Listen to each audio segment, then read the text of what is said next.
Hello and welcome back to Tachikawa. You are listening to Sakamichi Nights. My name is Matthew Boynton, and I'm joined as always by Daniel Bellamy. Daniel, how are you today? I'm good. I'm back. I feel like I had a vacation from the podcast. You did have a vacation from the podcast. Yeah. Have you found yourself? Yeah, let's say yes. Yeah. Where were you? Just around kind of places that a guy like me would go. Around and about. Yeah. Places that kind of a guy like you would go. I'm imagining you found yourself at an all-women's pro wrestling event. Yeah, pretty close. Yeah. I have a question for you to start today's pod. This is going to take a little bit of context, though. Okay. So strap in. Yeah. The other day, I had a little bit of time in the evening, so I decided to watch a little bit of the TV. Like watching Indulge. TV shows? I do, yeah. Why not? There's a new series on Amazon Prime. It's called Citadel, and it stars Robb Stark from Game of Thrones. Right. With me so far? Yep. He has an American accent for some reason, Okay. which is slightly off-putting. Slight spoilers here for the initial episode of Citadel, so be warned, everyone. He's a super secret spy. He goes on a super secret spy mission. Everything goes terribly wrong.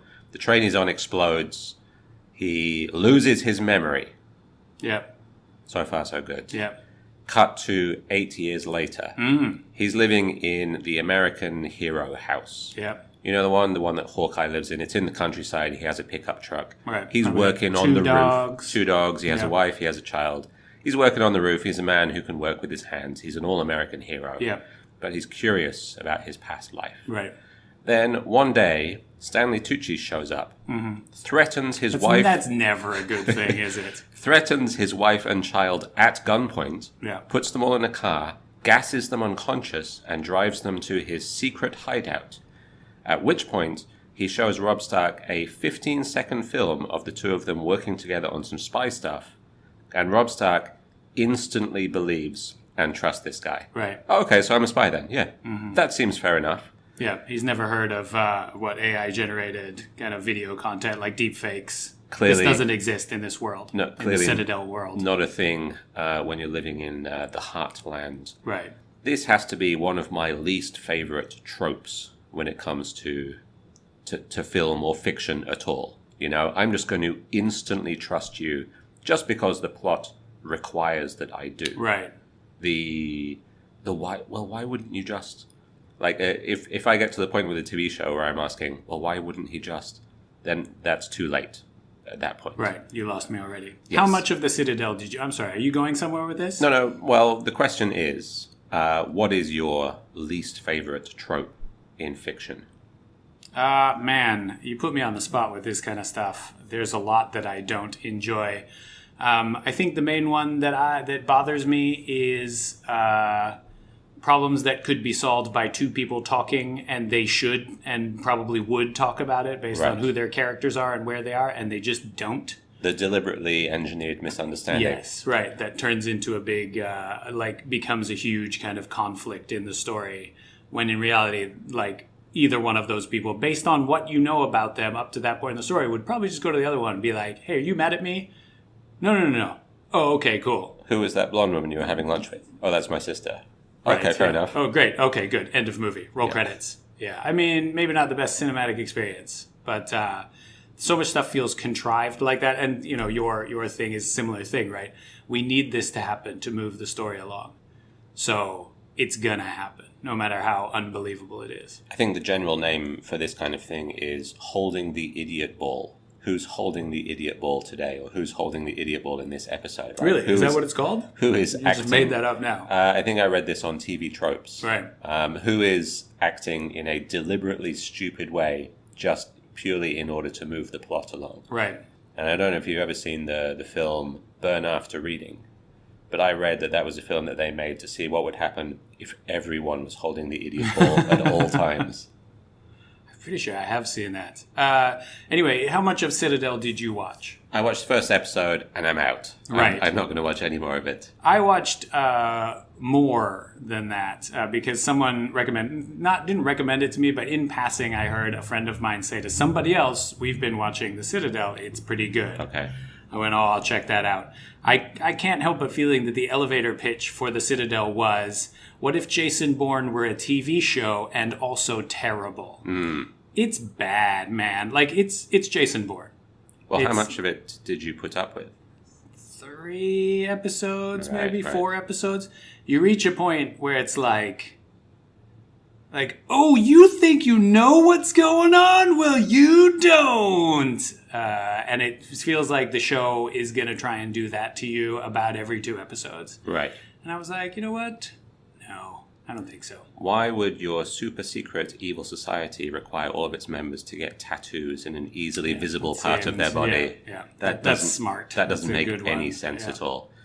Anyway, we're not here to rag on Citadel. Seems like we should be. Let's have a Trash on Citadel podcast, a spin-off. Why don't you tune in to Citadel Nights, coming out every Friday after the most recent episode. But this is Sakamichi Nights. What are we here to do on this podcast? Trash Citadel and celebrate beer. That's right. We are here to celebrate beer and to answer questions from listeners. Yep. We have a question right here from Kevin in Oklahoma. Okay. He wants to know, Dan, this is directed to you. Okay. Do you miss your hair? I like that he came in with a question for me after last week. He must have got tired of listening to you answer questions. I think we all got tired of me answering questions. I didn't, because I didn't listen to the episode. But to answer your question, Kevin, it's like it's like a breakup of any long relationship.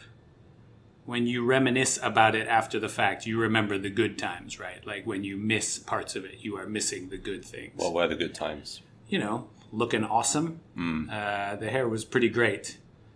That's about it, really. It is cool to have long hair. It's a unique thing, right? And I thought it looked pretty good on me.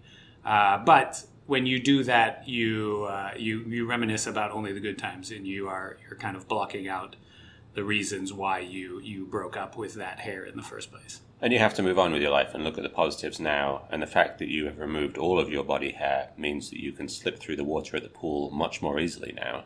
Yeah, I mean, as long as I'm naked, which they don't really agree with, but they can't I'm so catch you. fast. Yeah, try and get your hands on me. No, I mean, try and get your hands on me. Please, I'm begging you. Thank you very much for your question, Kevin in Oklahoma. Very thought-provoking. And if only you could see the way that we're recording this episode today. We're here to answer questions from listeners. We're also here to celebrate beer. What is the beer that we are going to be celebrating this week? We are going to be celebrating Mr. Bones. Congratulations, Mr. Bones. Your time has come. This is an original Sakamichi beer. Let the self-backslapping continue. Yep. What can you tell us about Mr. Bones before we get stuck into him? Well, it's a milk stout, which means it's a stout that's made with a touch of lactose in it. Lactose, of course, is kind of sugar that comes from milk. Milk sugar. Milk sugar, and it's less sweet, less perceived sweetness, and more about the creaminess that it imparts, although it is a little bit sweet. This beer comes in at 5.2%, and my understanding from talking to you about it when you developed a recipe and when we talked about this beer is that some milk stouts, sometimes by intention, can get quite sweet. Right. And we didn't want that to happen with this beer. We wanted to have the sweetness be restrained and expressed, again, a bit more as a creaminess than a sweetness. We wanted this beer to come across as like a delicious cup of iced coffee, which, given the season in which we're releasing it, I think that's probably the right choice. You don't want it to be heavy-handed and cloying, right? No, absolutely. And the weather is getting rather sticky and cloying just on its own, so we don't need any more cloacas in here. We don't need any more cloyingness. Why don't we dive into the beer?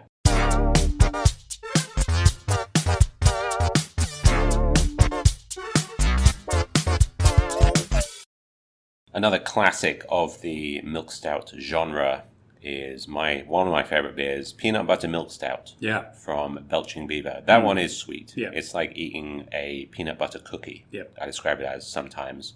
Whereas this beer is not sweet, I would say. How would you describe the flavor of Mr. Bones?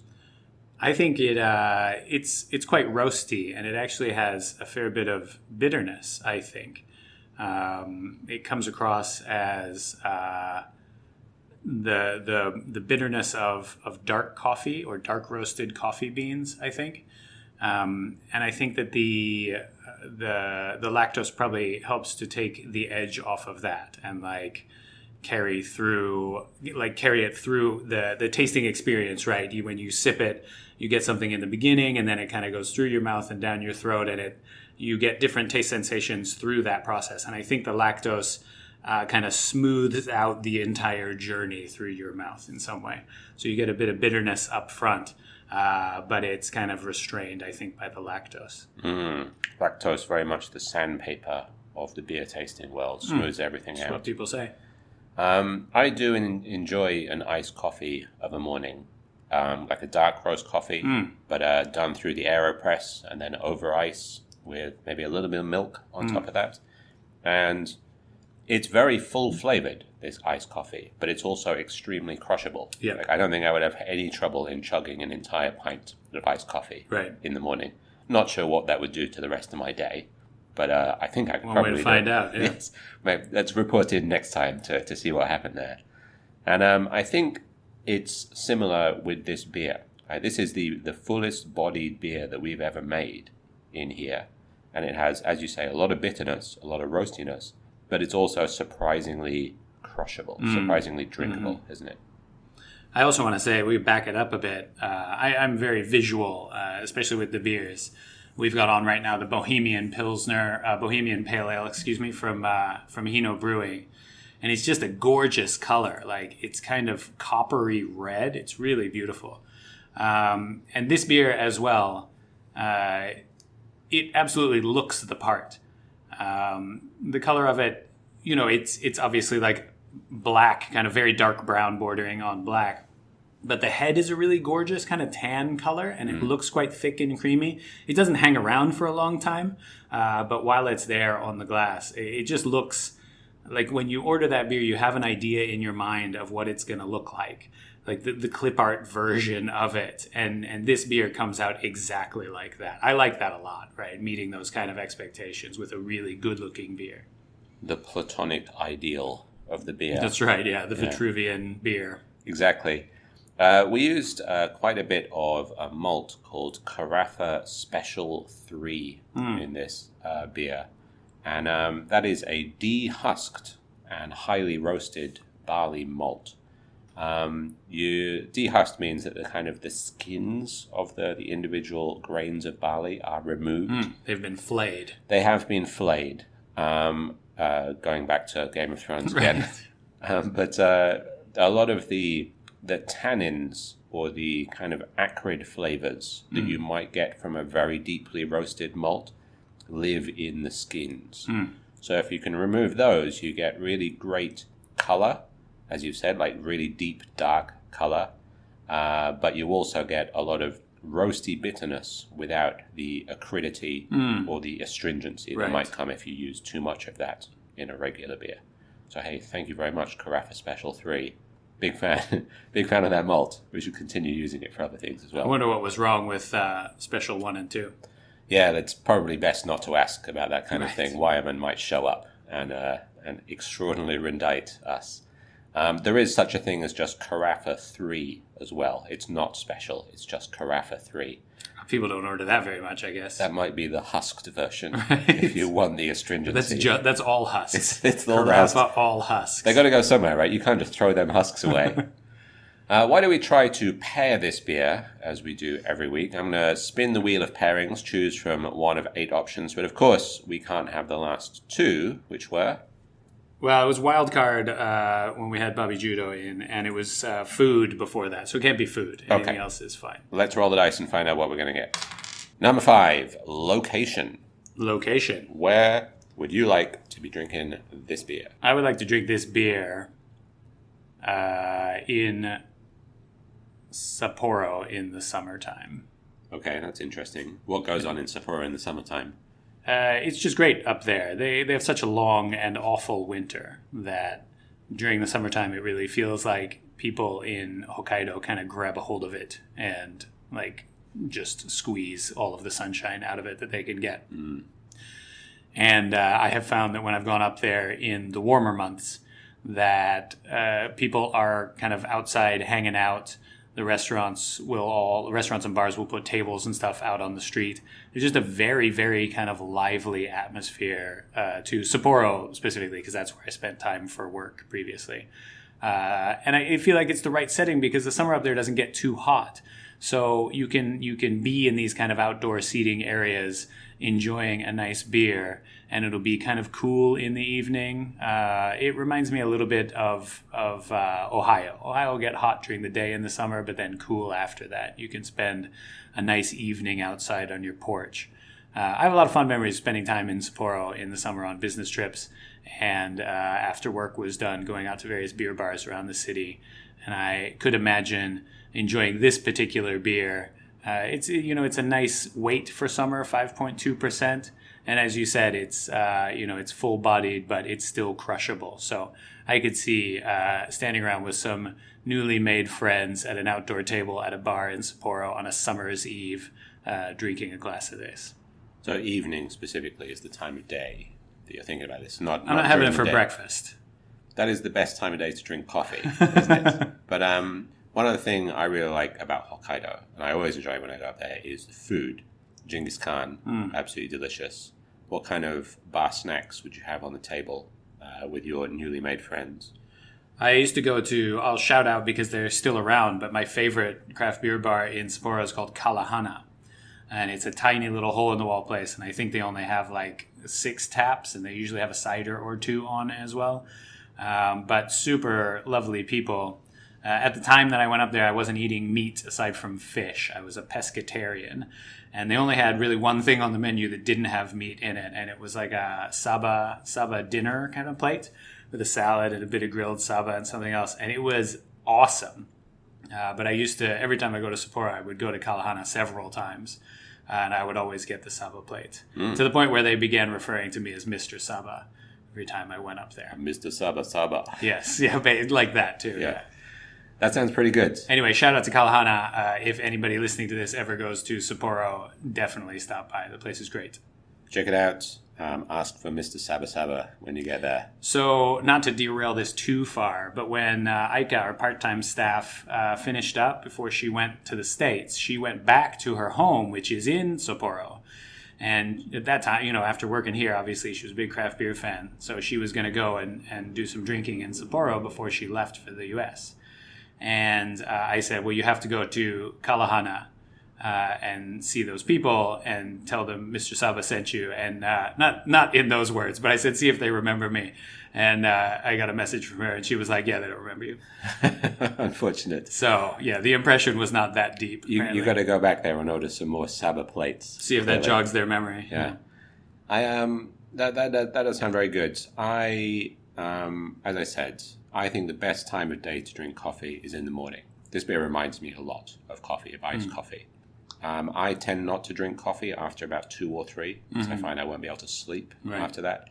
But there is one situation in which I think it's okay to have coffee in the evening. Have you ever been to Vietnam? Have not. No. From Sapporo to Wadsworth, Ohio to Vietnam. It's the regular world tour. Yeah. Excellent coffee there. Really, really excellent coffee. And you can go and you can sit on the patio of a nice Vietnamese restaurant, have your dinner, and then have an affogato with it as well. Right. Imagine, if you will, dropping a nice scoop of rich vanilla ice cream into a glass of Mr. Bones. Yeah. That would be a pretty good time. Yeah. I think. You could even sprinkle a little bit of chocolate shavings over the top of that. Now, I think that would be an example of a time when it would be acceptable to have a coffee, even more acceptable to have a beer float. Okay, so you're not talking about having this in the morning. No. You're saying having this with ice cream in it in the morning. In the evening. Okay, right. In the evening. Beer in the evening, coffee in the morning. Ice cream all hours of the day. Ice cream at all times and in all places. The place is Vietnam. That's where I'm going to be having this. Right on. Are you side by side with a cup of coffee? Yeah, why not? Okay. I'll have a coffee affogato as well. Right, yes. What's your feeling on beer floats? I've never had one that I've enjoyed. Right. But I can see it really working with this. I think it's the same with the Coke float, right? You're creating an entirely new thing. It doesn't taste like Coke and it doesn't taste like ice cream. It's something entirely new. So it could work, Right. but I think you also need a relatively small amount of beer, like just enough to float the ice cream in, right? It's all about, like an affogato kind of thing. Yeah, right? it's all about the mix, isn't it? Right. Interesting. I'm the same as you. I think I've had them once or twice, and both times I kind of regretted it. I didn't feel that it was that good. You don't want a nice piney IPA with your vanilla ice cream in it. Sure, yeah. What's your number one float? Number one float, Yeah. Mardi Gras. Okay. Coke float, root beer float, melon float. I don't know what else. I mean, beer float now, obviously. Out of the ice cream in a beverage set of floats, what's your favorite float? It's going to have to be Coke float. I do not care for root beer at all. Right. It tastes like the water they make you drink at the dentist to me. And melon soda is way too sweet for me. So Have you ever had water that they make you drink at the dentist float? I haven't actually. You might no. like that. It'd be a totally new thing. There is a potential avenue there for exploration, and it's kind of a weird red color as well. So Yeah. it would be Could be like a raspberry ripple ice cream in that. sensory experience. Yeah. I'm not sure if they really want to feed you ice cream at the dentist, though. That's the kind of behavior they're trying to discourage. I mean, they're missing out then, aren't they? Yeah. Really. That's how you get repeat customers. That's how you get people to go to the dentist when you finish. Like, here's a bag of Skittles. See you in 3 months. What about you? What's your float of choice? I am a root beer float guy. I do enjoy a Coke float. It's a good combination, but yeah, root beer float all the way. What is the best brand of root beer? You want, I mean, there's no good major brand of root beer, I don't think. But there's tons of, craft root beer, I guess we would call them these days. You used to find them when you would go out to the countryside anywhere in the States, in any kind of like weird ass corner store or like super local unbranded gas station would have like some bizarre brand of there'd be a series, right? They'd have root beer and like a sarsaparilla and whatever else. Take your steady girl down to the malt shop. Yeah, exactly. That kind of thing. Those in general are always excellent. Who knows where they come from? They're probably all made by, Pepsi or something like that and just branded with these old timey labels and sent out. Craft root beer. Root beer. Yeah. Yeah. If they're not using that, man, they're missing out. They really should be. Now, I tell you who else makes an excellent milk stout. Not to say that our one is excellent, but it's not bad. I tell you who makes an excellent milk stout. Who dat? That is Be Easy Brewing in Aomori. They do. You familiar? Yeah, I am, yeah. The milk stout is called Ray's Milk Stout, as in Ray apostrophe S Milk Stout. Who's Ray? Do you know? I do not this? know who Ray is. Man, we researched this, hey. This could be a Lemonheads tie-in. Right. But their milk stout also is not overly sweet and is modeled on a kind of a glass of iced coffee. Yeah. So we haven't completely ripped off their idea, but it's not totally dissimilar, the direction that we went with our milk stout as well. I guess both of us as relatively small breweries, it's better if customers drink more of our beer. That's the image that we're taking, both of us. Right. I mean, it's not a rip-off, right? It's an homage.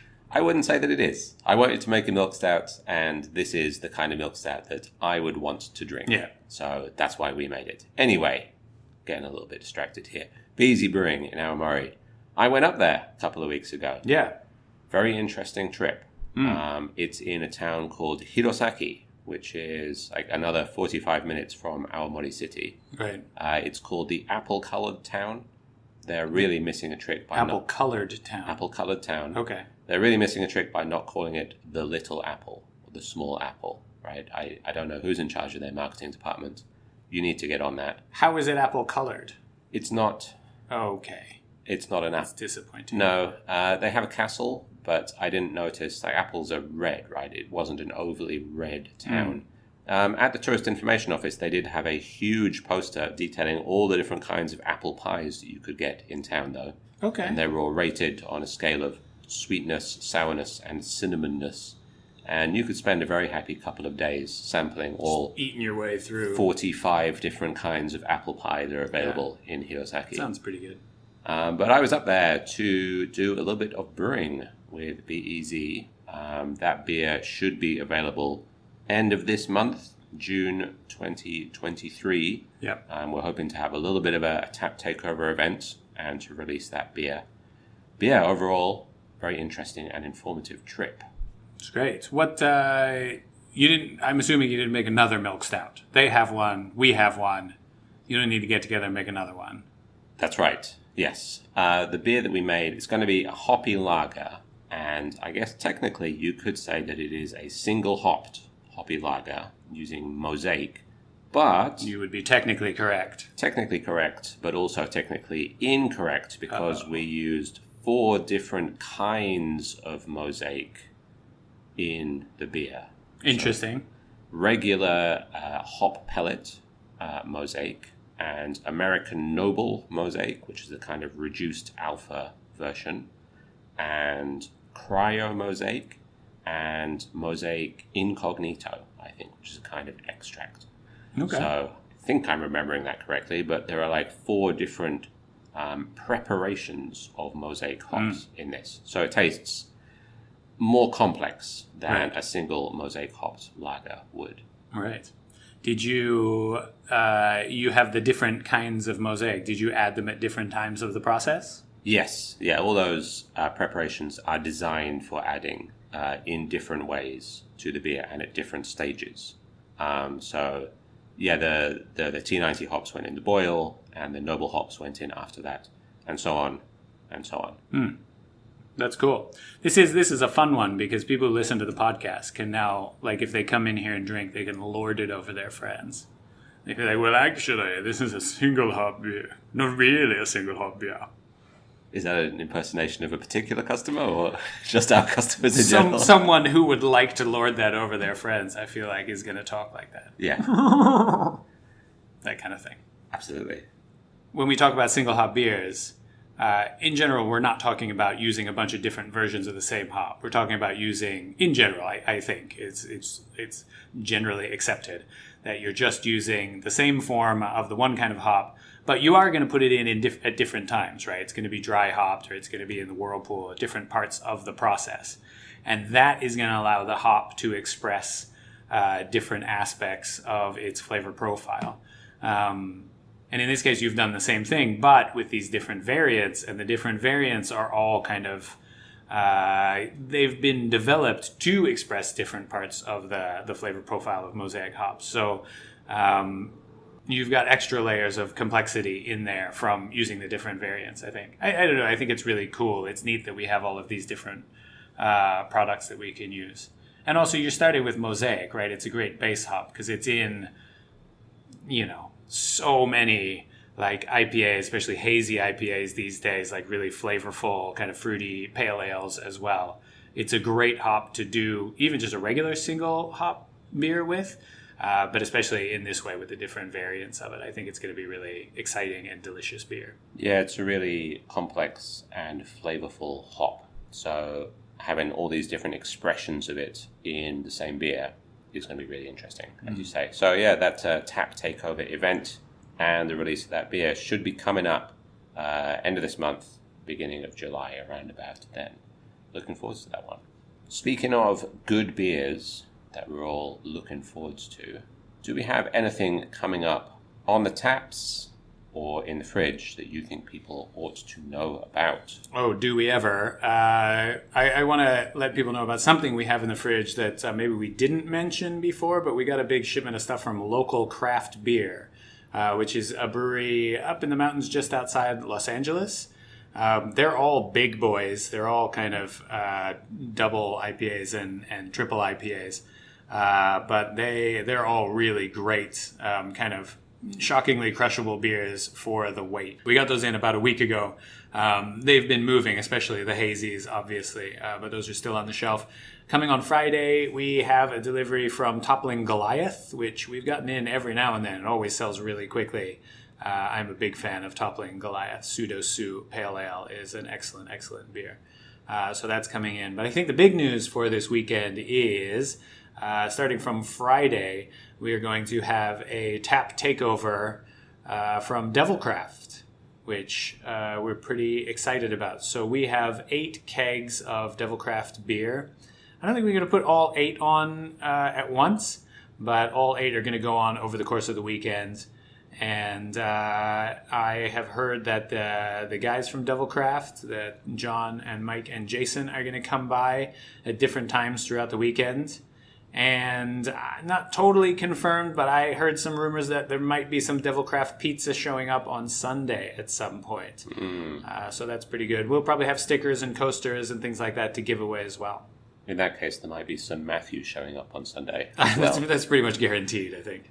Yeah, if all 8 were on at the same time, I guess there'd be too much of a style overlap between some of them. Also, speaking of style overlaps, I don't think I've ever seen the 3 Devilcraft guys in the same room at the same time before. So I did. They sent me a picture of them all together, but who knows? Like, what's real these days? Yeah, that could have been a deep fake.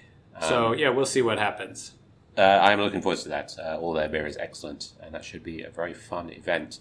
I also do want to point out that one of the local craft beer cans, the Hop Bender, seems to be skirting copyright laws by the thinnest of margins. Several of their cans are on that line. Yeah, it has just basically a picture of Bender from Futurama on the front that he's very slightly and maybe legally distinctly different. Yeah. I think he's in the shape of a conical fermenter. Yeah. Right? But yeah, they really enjoy leaning into their pun names, which is something that we respect here at Sakamichi Brewing. Indeed. That is about all that we have time for this week. So it's going to be goodbye from Mr. Bones. We've enjoyed spending this time with you. Goodbye from me, Matthew Boynton, and goodbye from me, Mr. Bones. Mr. Bones. See you next week, everyone. Take care. Thanks for listening, everybody.